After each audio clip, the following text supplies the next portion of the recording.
Hey everyone, I'm Taya, and on today's episode of Taya's 2 Cents, we're talking about the top 4 ways to win a bidding war.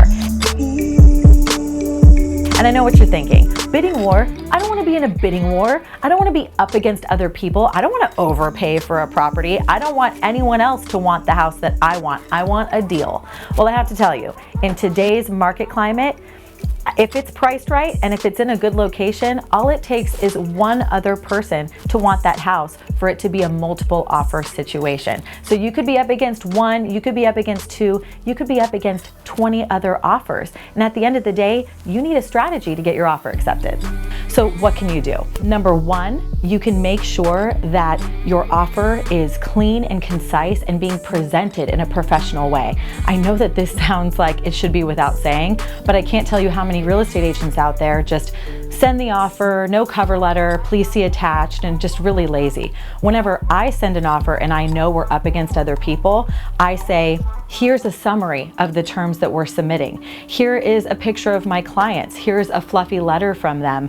And I make it really hard to say no. We offer clean and concise terms out the gate, and we have our clients put their best foot forward as far as price goes. So number one, make sure you're presenting in a professional way. Number two is, like I said before, writing a cover letter. You don't have to. If you don't want to send a picture, if you don't want to send a video, it's not required. You don't have to. But if you know that there's an elderly couple that's selling the home for the first time on the market in 50 years, it might be nice to write a cover letter and to say how much you love the home and how you can't wait to make this house your home. So that's something to consider to help you stand out from the rest.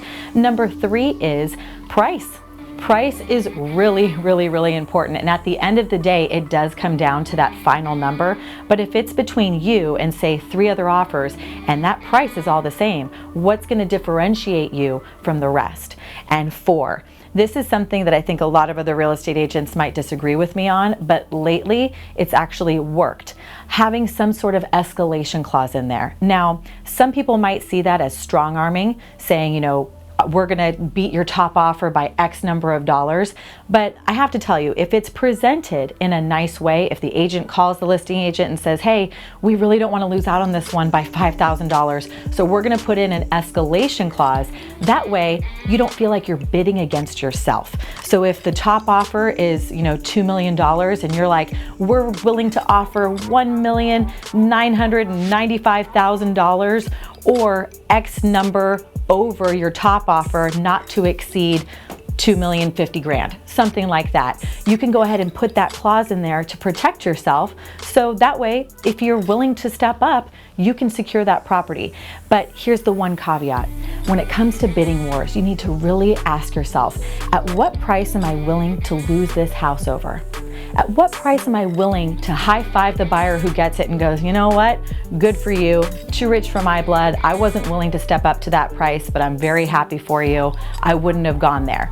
That's the number that you need to come back at when you get that counteroffer. And in order to even get a counteroffer, your offer out the gate needs to be strong. I know I'm throwing a lot at you right now, but as you can tell, there's a lot of strategy that goes into these multiple offer situations, which takes me back to another episode we've done on Taya's 2 Cents.